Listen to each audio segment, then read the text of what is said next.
की जो आर्थिक सलाहकार समिति है उसके जो अध्यक्ष है विवेक देबोराय, वो उनका एक बयान आता है कि अब संविधान को बदल देना चाहिए। हम जिम्मेदार लोग हैं, हम सरकार के, अन्य पार्टियों के तमाम तरह की चीज़ों पर नज़र रखते हैं।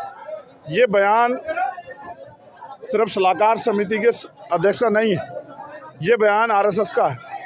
संविधान के बनने के 5 दिन बाद से आरएसएस संविधान का विरोध कर रही। इस संविधान ने इस देश की महिलाओं को, इस देश के किसानों को, मजदूरों को, दलितों को, पिछड़ों को, अल्पसंख्यकों को तमाम तरह के अवसर और स्वाभिमान सम्मान का जीवन जो है भारत में देने का काम किया। अभी तक जाति के आधार पर जो गैर बराबरी वो ख़त्म नहीं हुई, धर्म के आधार पर जो गैर बराबरी वो ख़त्म नहीं हुई, आर्थिक आधार पर जो गैर बराबरी वो ख़त्म नहीं हुई।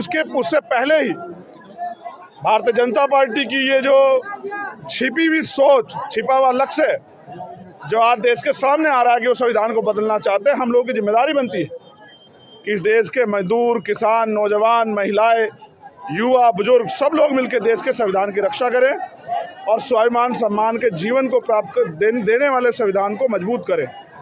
इसके लिए उत्तर प्रदेश में हमने सिद्धार्थनगर से चौधरी अमर सिंह जी के नेतृत्व में इस यात्रा की शुरुआत की। ये यात्रा मध्य प्रदेश, राजस्थान में भी जाएगी और ये यात्रा उत्तर प्रदेश के सभी जिलों में जाएगी। और क्योंकि उत्तर प्रदेश एक ऐसी धरती है, दिल्ली का रास्ता उत्तर प्रदेश से होकर जाता है, तो एक जिम्मेदार पार्टी का कार्यकर्ता होने के नाते हमने ये एक शपथ उठाई है कि आरक्षण से लेकर कोई भी बुनियादी अधिकार जो संविधान ने हमें दिया उसकी रक्षा के लिए हमें संविधान की रक्षा करनी पड़ेगी। और संविधान की रक्षा तब होगी जब भारतीय जनता पार्टी सत्ता से बेदखल होगी।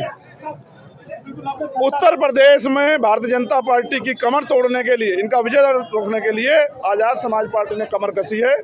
और आज़ाद समाज पार्टी गांव-गांव जाके कमज़ोर शोषित वर्ग के लोगों को, महिलाओं को, किसानों को, मजदूरों को, व्यापारियों को, नौजवानों को तैयार करेगी कि वो संविधान की रक्षा के लिए कमर कसें और संविधान विरोधी ताकतों को जमींदोज़ करने के लिए, धूल चटाने के लिए तैयार हो जाए। देखिए, आज़ाद समाज पार्टी पूरे उत्तर प्रदेश में नहीं, मध्य प्रदेश, राजस्थान, छत्तीसगढ़ में बहुत मजबूत से, उत्तराखंड में भी आगे बढ़ रही। और हमने ये तय किया है कि आज़ाद समाज पार्टी 2024 के चुनाव में भारतीय जनता पार्टी को सत्ता से बेदखल करने में तो मदद करेगी, लेकिन अपने आप को, अपनी पार्टी को भी मजबूत करेगी।